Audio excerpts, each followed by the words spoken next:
You really live like this every day?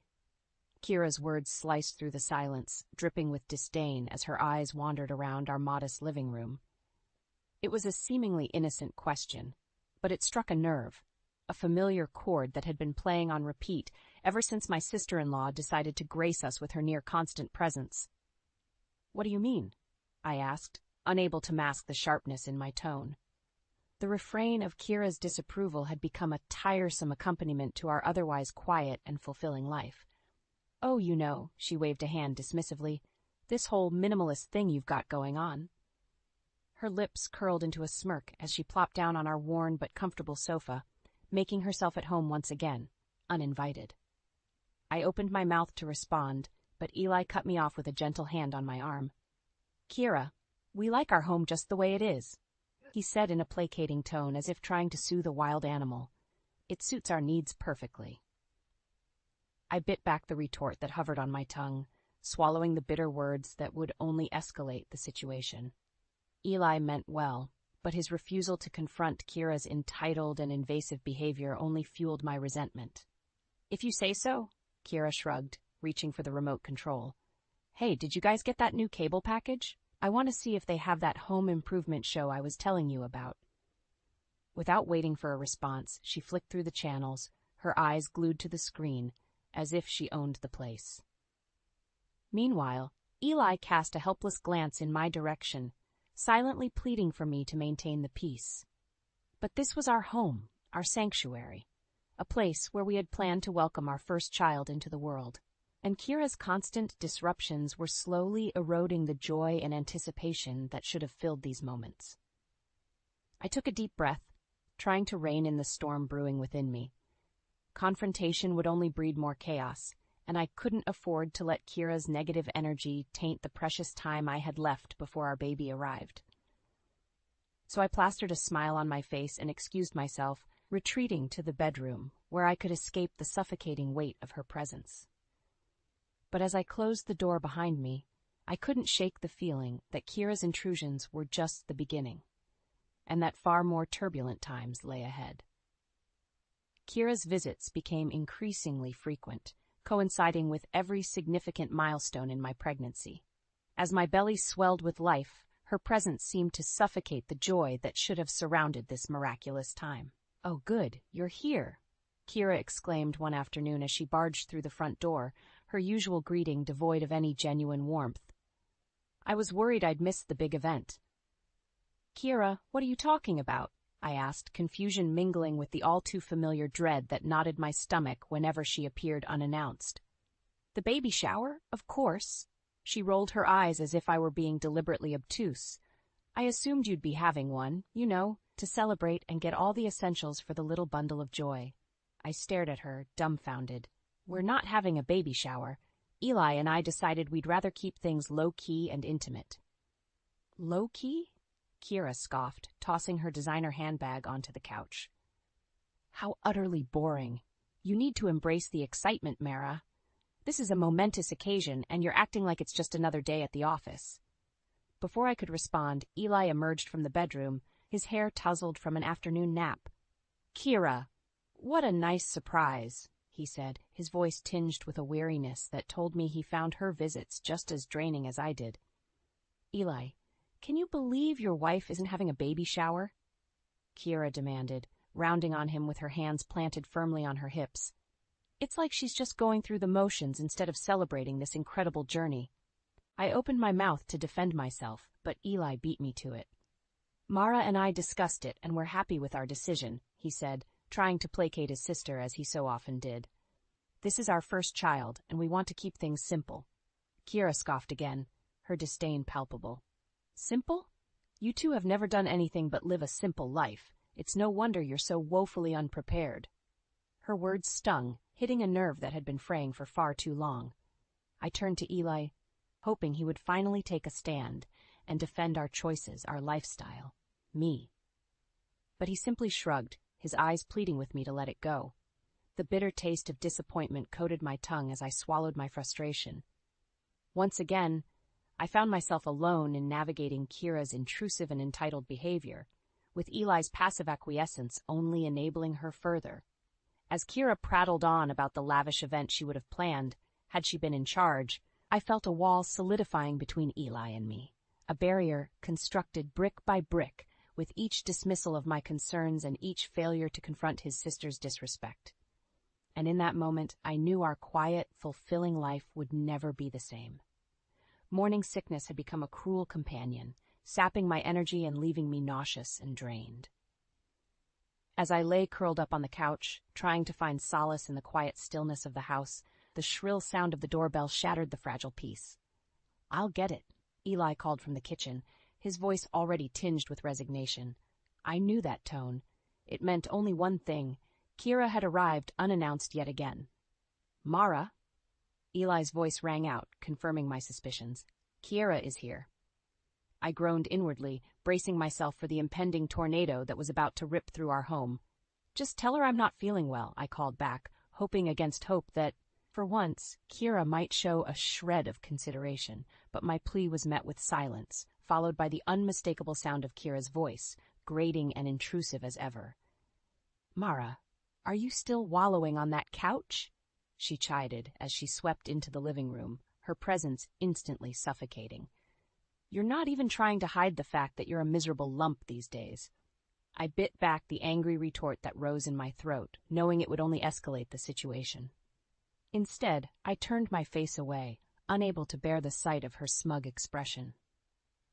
"Kira, Mara isn't feeling well today," Eli tried to intervene, his voice wavering between exasperation and appeasement. "Maybe we can catch up another time?" But Kira waved off his suggestion with a flick of her perfectly manicured hand. "Nonsense. I'm here now, and I'm sure Mara could use the company." She dropped onto the couch beside me, her proximity suffocating. I fought the urge to recoil, my skin crawling with disgust at her utter disregard for my boundaries and well-being. "You know, I never had morning sickness like this when I was pregnant," Kira continued, oblivious to the storm brewing within me. "Then again, I actually took care of myself instead of lying around feeling sorry for myself all day." I snapped. "Kira, I'm not in the mood for your criticisms today," I spat, the words tumbling out in a rush. "If you can't be supportive, I'd rather you just leave." Silence hung in the air, thick with tension. Kira's eyes narrowed, her lips pressing into a thin line of anger. "Well, I never." Mara's right, Eli's voice cut through the charged atmosphere, surprising us both. "She needs rest, Kira. I think it's best if you go." For a moment, I dared to hope that Eli had finally found his resolve, that he was standing up for me and our family. But then Kira's gaze shifted to him, her eyes narrowing even further. "Fine," she snapped, rising from the couch in a huff. "I'll go, but don't expect me to be so accommodating next time." Sure. With that, she spun on her heel and stormed out, leaving a tense silence in her wake. I turned to Eli, searching his face for a sign that this moment had truly been a turning point, that he was finally seeing Kira for who she was. But his expression was troubled, his eyes pleading with me to understand. And in that instant, I knew Eli had not chosen me over his sister. He had simply done the bare minimum to maintain the peace, as he always did. As disappointment and resignation washed over me, I realized that the true tipping point had not been Kira's behavior, but Eli's continued failure to defend me and our family. And in that moment, I knew that something had to change, before Kira's toxic presence destroyed us all. The voicemail from Kira was the final straw. Her shrill voice, dripping with disdain, announced yet another unannounced visit, as if our home were her personal playground and our boundaries mere suggestions to be ignored. I stared at my phone, anger and resentment burning through me like wildfire. I had endured Kira's intrusions, her blatant disrespect, and her toxic presence for far too long. And Eli's failure to stand up for me, to protect our family, had only emboldened her entitled behavior. Enough was enough. I sprang into action, moving through the house with a newfound determination. I emptied the pantry, the cabinets, the refrigerator, stripping them bare until only the barest essentials remained. Kira wanted to treat our home like her personal domain. Fine, let her experience the true consequences of her actions. As I worked, my mind raced with the knowledge that I couldn't stay here, couldn't continue to subject myself to this constant onslaught of disrespect and disregard. I needed space, a sanctuary away from Kira's toxic presence, a place where I could breathe, regroup, and strategize my next move. I quickly packed a bag, grabbing only the essentials. There was no time to dwell on sentiment or attachment. This was survival, a desperate bid to preserve my sanity and protect the well-being of my unborn child. Just as I was about to leave, Eli walked through the door, his brow furrowed in confusion as he took in the empty kitchen and my packed bag. "Mara, what's going on?" he asked, his voice tinged with concern. I met his gaze, my resolve unwavering. "I'm going to stay with my parents for a while," I said, the words falling from my lips with a finality that left no room for argument. Eli's eyes widened. "What? Why? What happened?" I shook my head, disappointment burning hot in my chest. "You don't see it, do you? You refuse to acknowledge the damage Kira is causing, the way she tramples over our boundaries and disrespects me at every turn. Well, I'm done. I can't keep subjecting myself to this toxic environment." Eli opened his mouth to protest, but I held up a hand, silencing him. "Don't try to talk me out of this," I said, my voice trembling with the weight of my emotions. "I need space, Eli. I need to get away from Kira's constant presence and your refusal to stand up to her. Until you can see the truth and make real changes, I can't be here." With that, I shouldered my bag and pushed past him, my heart heavy with the knowledge that our relationship hung in the balance. But as I stepped out into the crisp evening air, I felt a glimmer of hope. A sense that, by taking this drastic step, I might finally be able to reclaim my power, my dignity, and my life. And if Kira thought her intrusions had been disruptive before, she had no idea what was in store. The game had changed, and I was no longer playing by her rules. As the familiar sights of my childhood hometown rolled past the car window, I felt a weight lift from my shoulders. This is what I needed, a sanctuary away from Kira's toxic presence, a place to regroup and regain my strength. "Mara, honey, are you sure about this?" My mother's gentle voice broke the silence, her eyes filled with concern. I took a deep breath, steeling my resolve. "Yes, Mom. I can't keep living like this. Kira's behavior has become unbearable, and Eli refuses to stand up to her. I need space to think, to figure out my next move." My father's grip tightened on the steering wheel, his jaw clenched. "That sister of his has always been a piece of work," he grumbled.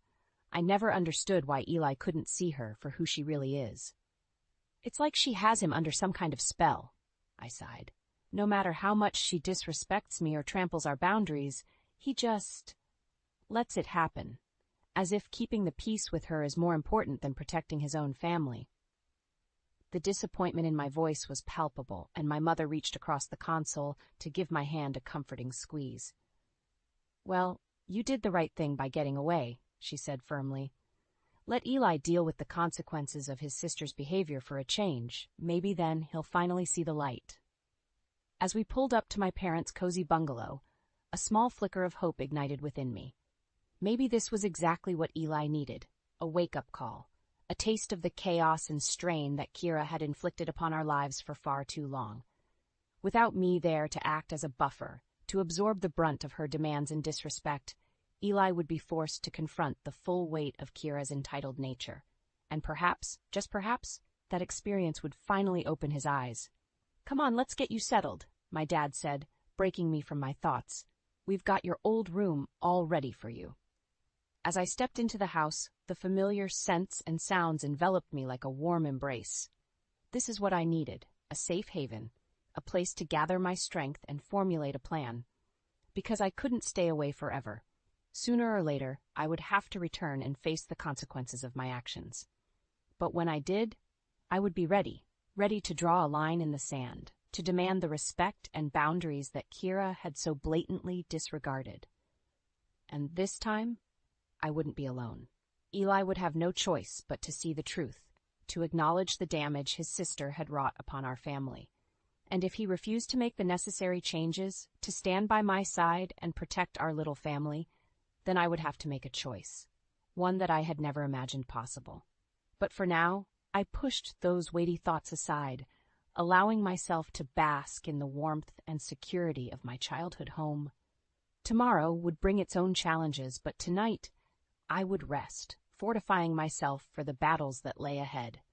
The shrill ringing of the doorbell pierced the silence, shattering the fragile peace that had settled over the house since Mara's departure. With a weary sigh, Eli dragged himself from the couch and trudged to the door, knowing exactly who he would find on the other side. Kira, he greeted his sister with a forced smile, already bracing himself for the impending storm. "Finally!" she huffed, pushing past him without invitation. "I've been ringing the doorbell for ages. What took you so long?" Eli bit back a retort, reminding himself that confrontation would only escalate the situation. "I was in the other room," he said, trying to keep his tone even. "Well, next time, try to be a bit more attentive," Kira chided, dropping her purse onto the couch with a loud thump. "Where's Mara? I need to discuss the arrangements for my next visit." Eli's gut twisted at the mention of his wife's name. "Mara's not here," he said quietly. "She's staying with her parents for a while." Kira's perfectly sculpted brows shot up in surprise. "What? Why on earth would she do that?" Eli swallowed hard, the weight of his failure pressing down upon him like a physical burden. "She needed some space," he admitted, unable to meet his sister's piercing gaze. "Space?" Kira scoffed. "From what?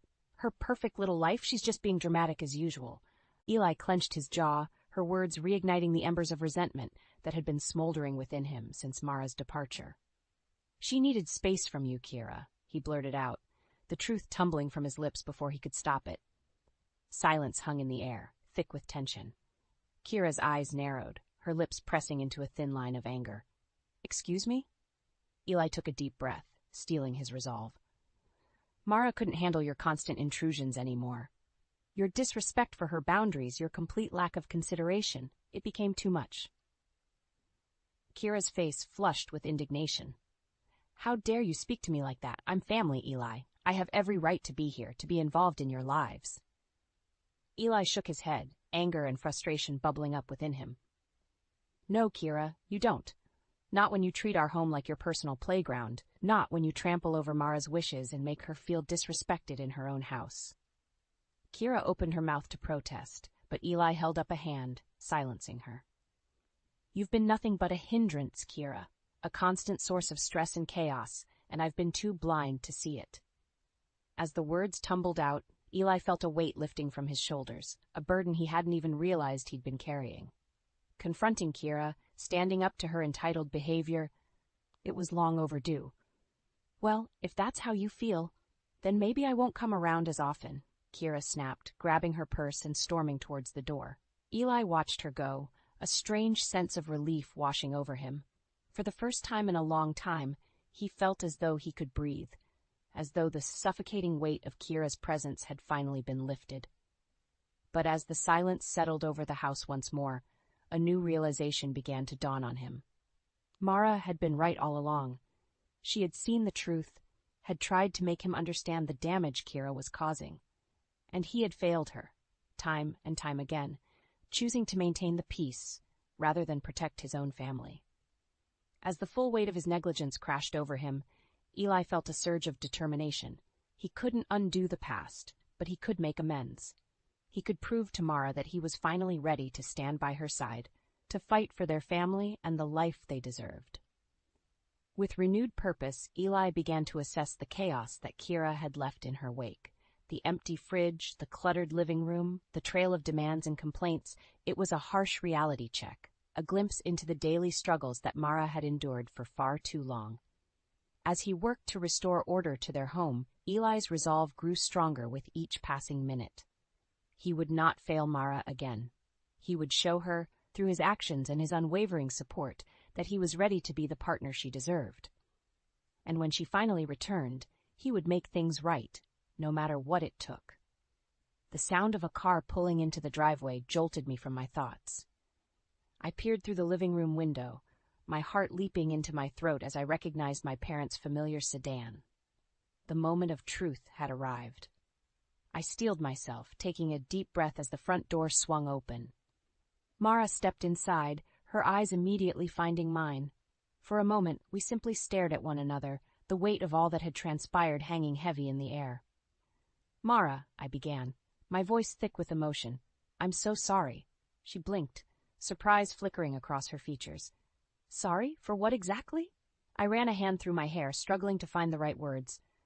"For everything. For not seeing the truth, for not standing up to Kira and protecting you." protecting our family.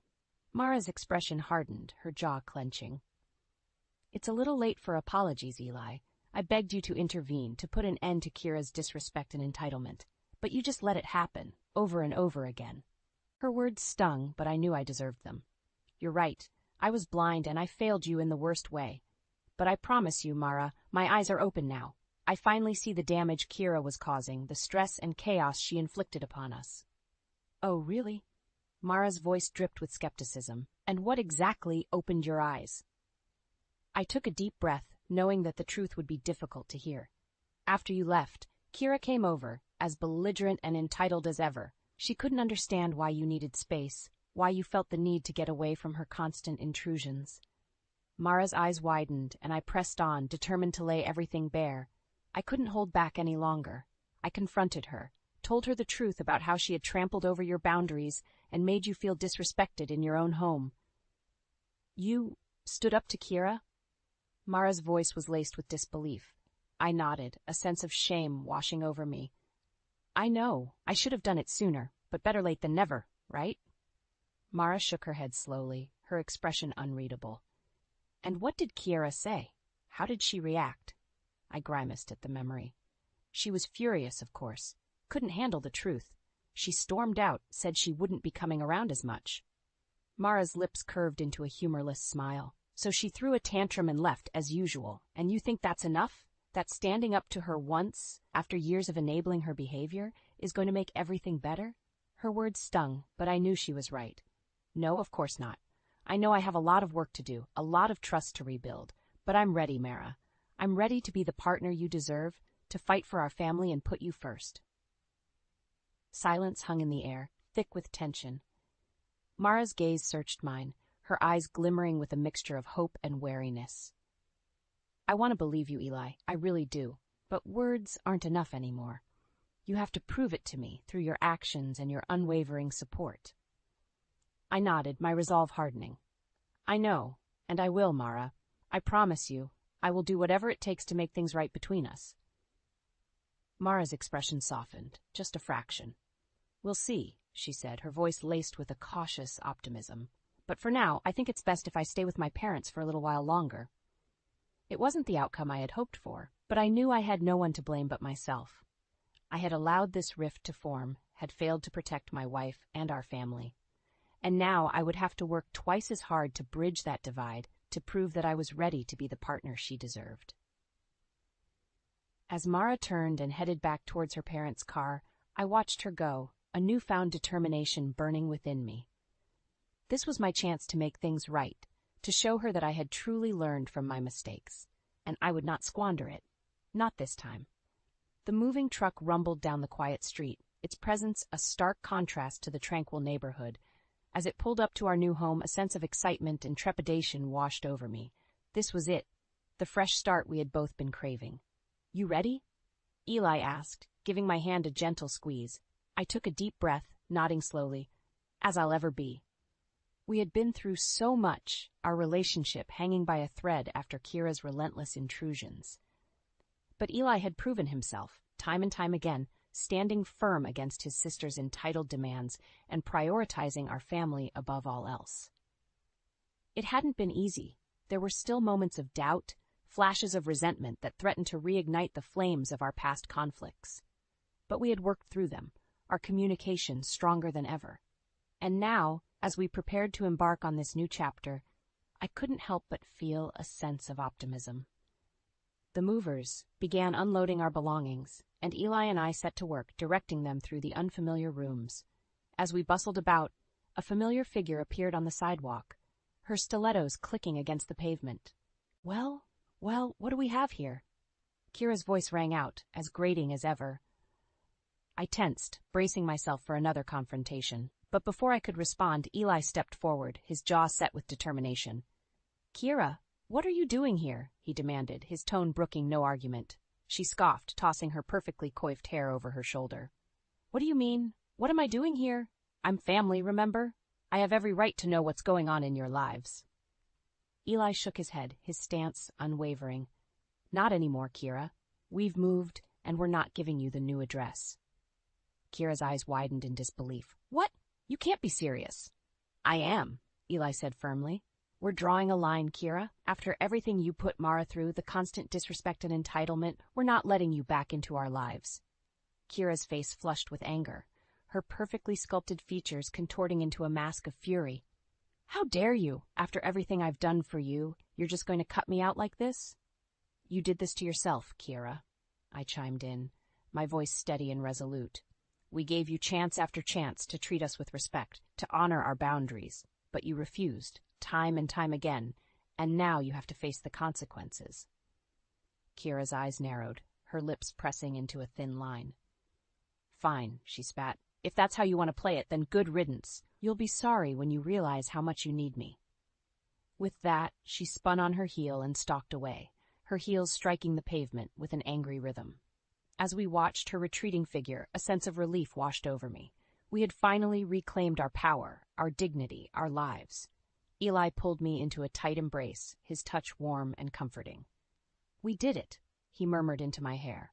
We stood our ground, and we won. I nodded, allowing myself to sink into his embrace. We did, and now we can start fresh, on our own terms. As we turned back towards our new home, a weight seemed to lift from my shoulders. The future stretched out before us, full of promise and possibility, and for the first time in a long time, I knew that Kira's toxic presence would no longer cast a shadow over our lives. We were free to build the future we deserved, the life we had always dreamed of. And as we stepped over the threshold, hand in hand, I knew that this was just the beginning of our journey. I've been sleeping with your best friend. Asher's words cut through me like a knife, shattering the illusion of our perfect life together.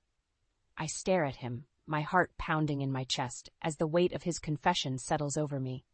5 years of marriage, countless memories, and a friendship I cherished above all else, all tainted by this single moment of betrayal.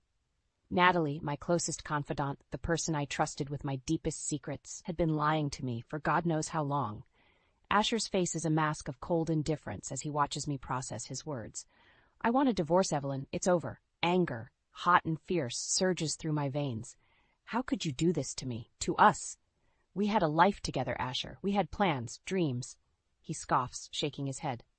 Plans, dreams. You've been so focused on your career, Evelyn, that you've forgotten what it means to be a wife. I needed more than a roommate who occasionally shares my bed. His words sting, but I refuse to let him see how deeply they cut. And Natalie? How long has this been going on behind my back? Asher has the decency to look away, a flicker of shame crossing his features. A year. It started as a friendship, but it grew into something more. Something real. I laugh, a harsh, bitter sound that echoes in the stillness of our living room. Real? You call sneaking around, lying to your wife, and betraying your vows real? What about our marriage, Asher? Was that not real enough for you? He sighs, running a hand through his hair. I didn't plan for this to happen, Evelyn. But Natalie, she understands me in a way you never could. She supports my dreams, my ambitions. She doesn't make me feel guilty for wanting more out of life. And that's worth throwing away everything we've built together? Our home, our future? I can feel the hot sting of tears behind my eyes, but I blink them back, refusing to let him see me crumble. Asher looks at me, his expression a mix of pity and resignation. I'm sorry, Evelyn, but I can't live a lie anymore. I want a divorce, and I'm going to start a new life with Natalie. The finality in his words hits me like a physical blow. In an instant, my world has been turned upside down. Everything I thought I knew, revealed as nothing more than a carefully constructed facade. As Asher turns to leave, I call out, my voice trembling with barely contained rage. This isn't over, Asher. I won't let you walk away from our marriage without a fight. You and Natalie will pay for what you've done. He pauses, his hand on the doorknob, and looks back at me. Do what you need to do, Evelyn. But it won't change the fact that I've made my choice. I'm sorry it had to end this way. With that, he's gone, the door closing behind him with a soft click. I sink to the floor, my legs no longer able to support me, as the tears I've been holding back finally break free. In the silence of our once shared home, I make a vow to myself. I will uncover the truth behind their betrayal, and I will make them regret the day they chose to deceive me. I confront Asher, my anger simmering just beneath the surface. You blame me for your infidelity. How dare you, Asher? We both had demanding careers, but I never once considered betraying our vows. Asher's eyes narrow, his voice dripping with condescension. You were always too busy, Evelyn, too focused on your own success to notice that our marriage was crumbling. Natalie was there for me when you weren't. I supported your career, your ambitions. We made decisions together, Asher. We agreed to wait on starting a family until we were both ready. My voice rises, frustration and hurt bleeding into every word. A cruel smile plays on Asher's lips. Well, I'm ready now. Natalie's pregnant, and I'm going to marry her. We're going to have the family I always wanted, the family you were too selfish to give me. His words hit me like a punch to the gut, stealing the air from my lungs. Pregnant? You got her pregnant while we were still married? How could you be so reckless, so irresponsible? Asher shrugs, his indifference a sharp contrast to the turmoil raging inside me. It happened, Evelyn, and I'm not going to apologize for it. Natalie and I are building a future together, and I won't let you stand in our way. I clench my fists, my nails digging into my palms. You're a liar and a cheat, Asher. You've betrayed me in the worst possible way. And for what?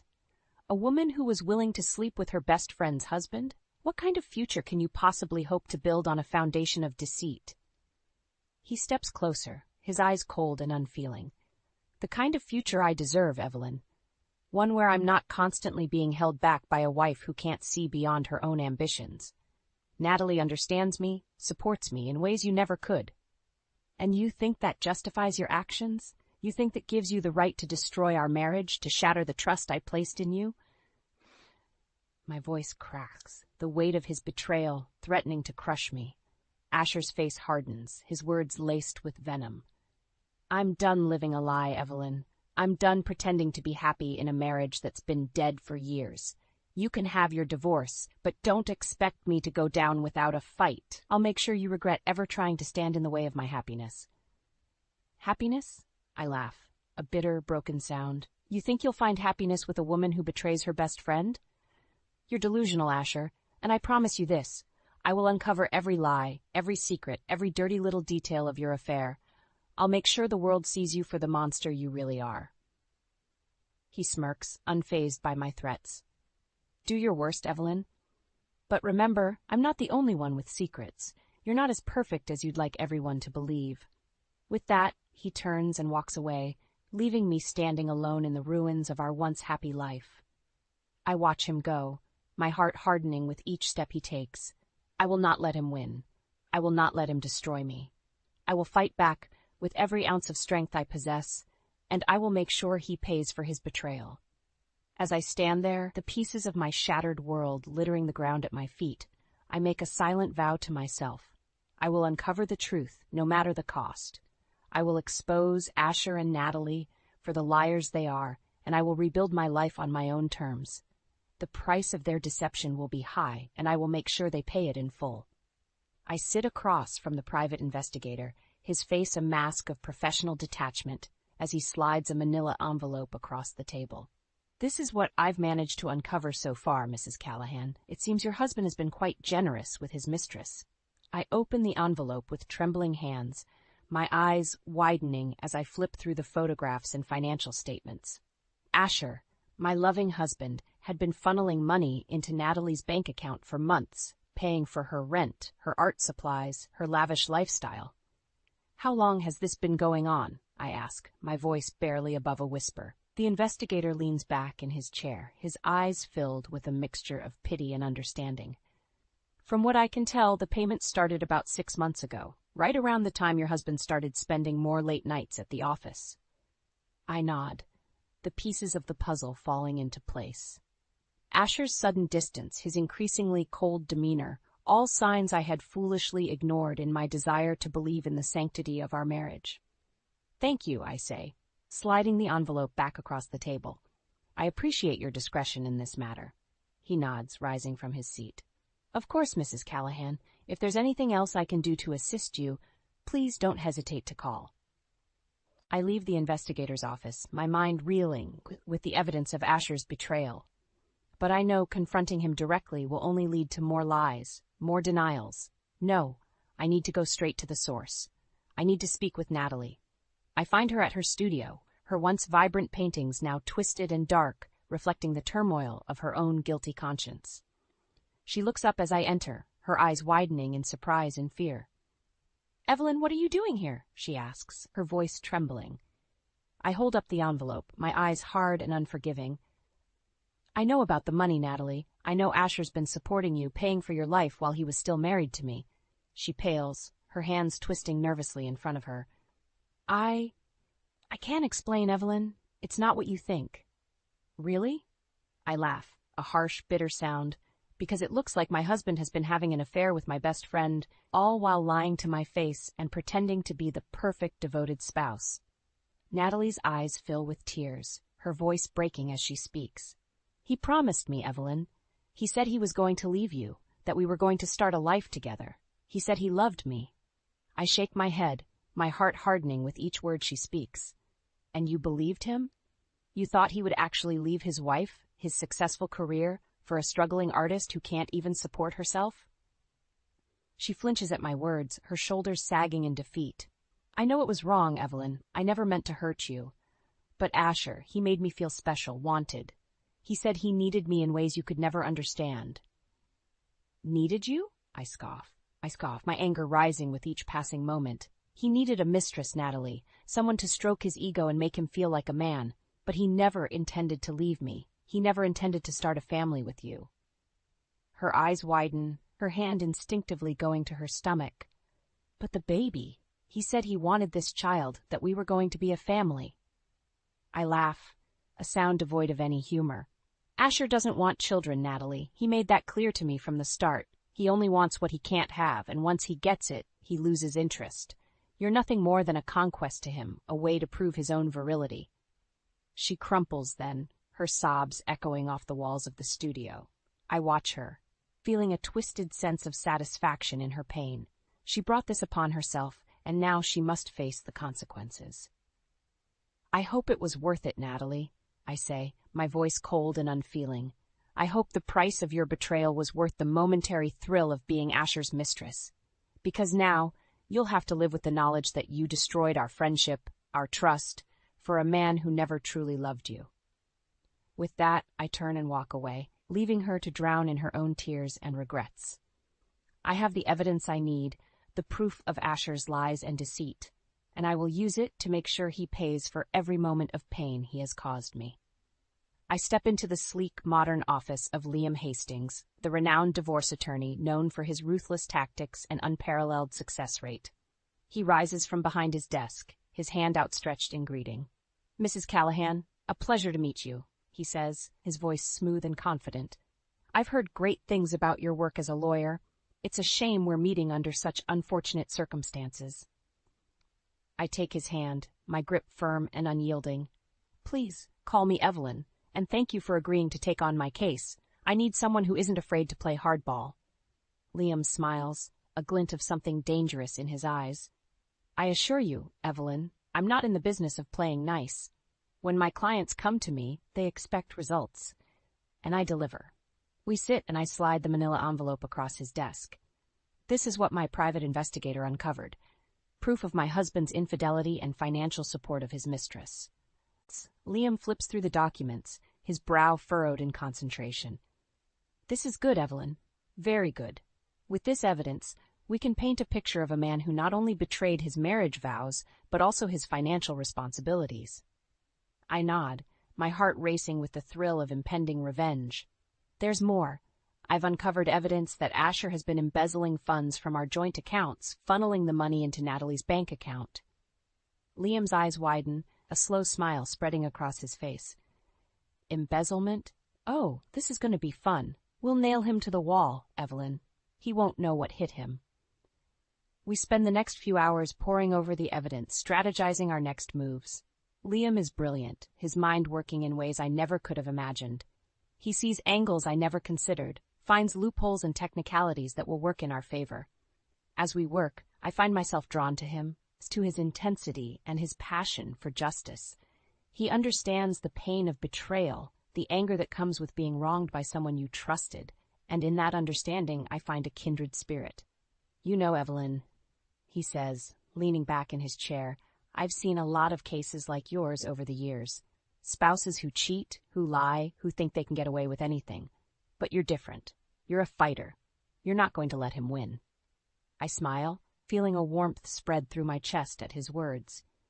Damn right, I'm not. Asher thinks he can just walk away, start a new life with his mistress, and leave me to pick up the pieces. But he has no idea what's coming for him. Liam reaches across the desk, his hand covering mine. We'll make him pay, Evelyn. Together. He'll regret the day he ever thought he could betray you and get away with it. I look into his eyes, seeing the fire and determination that mirrors my own. In that moment, I know I've found more than just a lawyer. I've found a partner, someone who will stand by my side and fight for what's right. Let's do this, I say, my voice steady and strong. Let's take him down. Liam grins, a wicked gleam in his eye. With pleasure, Evelyn, with pleasure. As we continue to work, the hours ticking by in a blur of strategy and planning, I feel a sense of power coursing through my veins.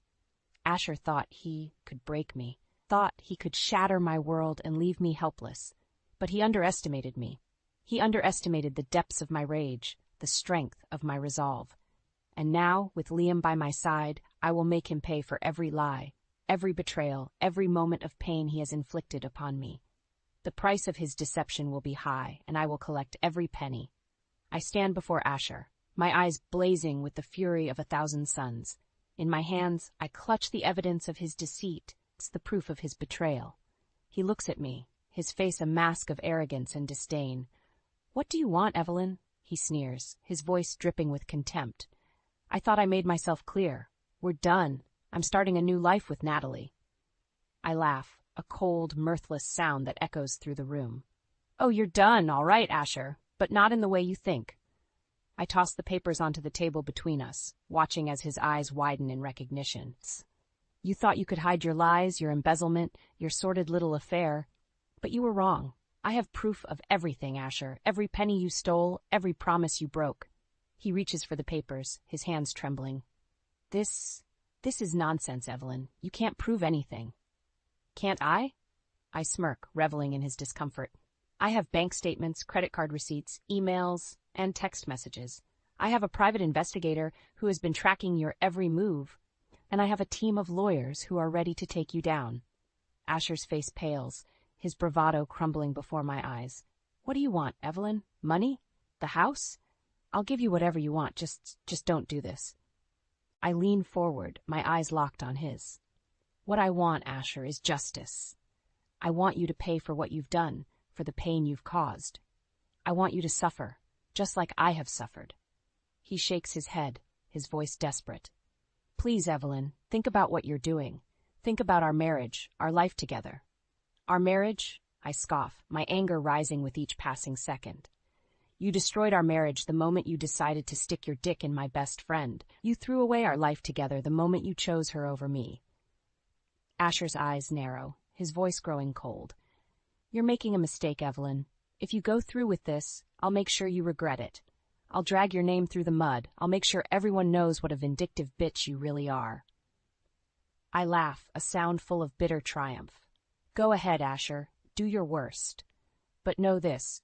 I have the truth on my side. I have the evidence of your lies and your betrayal. And I will use it to destroy you, just like you destroyed me.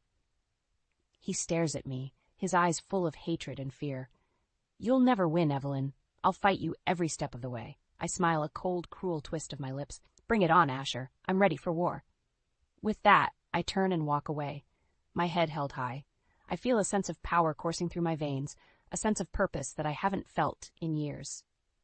Asher thought he could break me, thought he could shatter my world and leave me helpless. But he was wrong. I am stronger than he ever imagined, and I will not rest until he has paid for his crimes. I will not rest until he has felt the full of my vengeance. As I step out into the bright sunlight, I feel a sense of hope blooming in my chest. I have a long road ahead of me, a battle that will test me in ways I never imagined. But I am ready. I am ready to fight, to claw my way back from the brink of despair and emerge victorious. Asher and Natalie may have started this war, but I will be the one to finish it.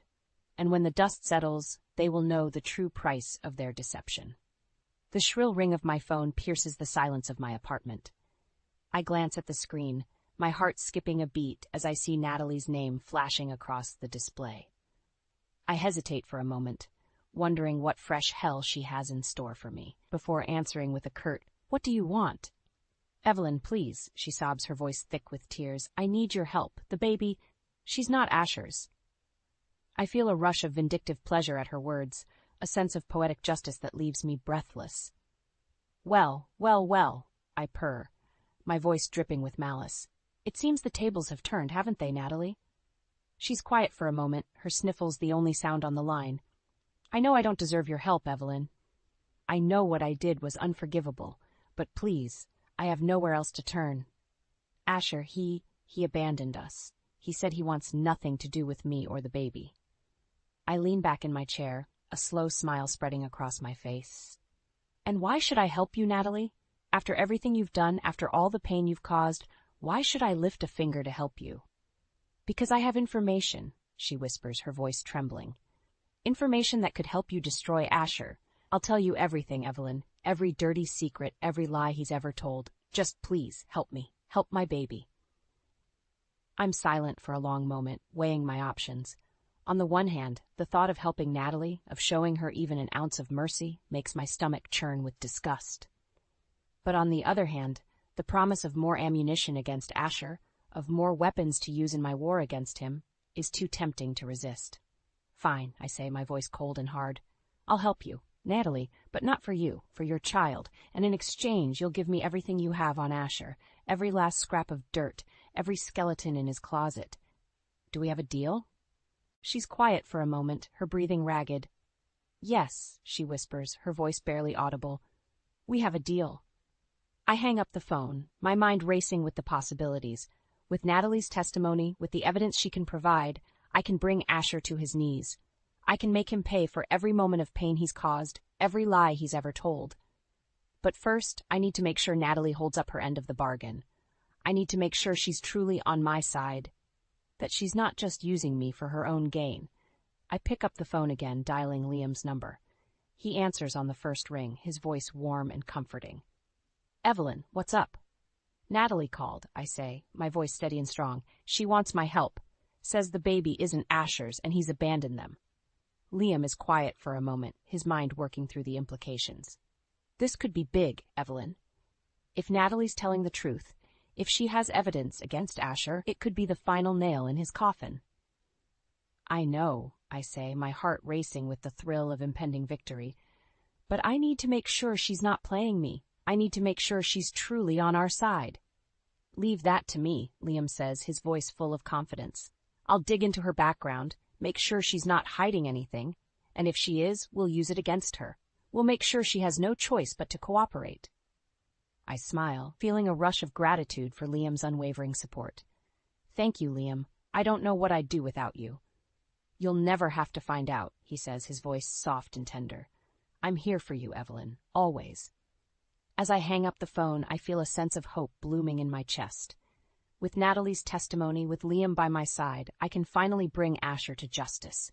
I can finally make him pay for every moment of pain he's caused. And when the dust settles, when the war is won, I will emerge victorious. I will emerge stronger, wiser, and more powerful than ever before. Liam and I sit side by side, poring over the evidence we've gathered against Asher.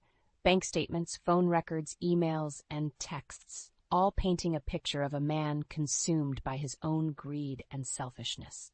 "This is good, Evelyn," Liam says, his eyes sparkling with excitement. "With Natalie's testimony and the evidence we've uncovered, we can bring Asher down. We can expose him for the fraud he really is." I nod, my heart racing with the thrill of impending victory. "I want to see him suffer, Liam. I want to see him lose everything, just like he made me lose everything." Liam takes my hand, his touch warm and comforting. "We'll make sure he pays, Evelyn. We'll make sure he never hurts anyone else ever again."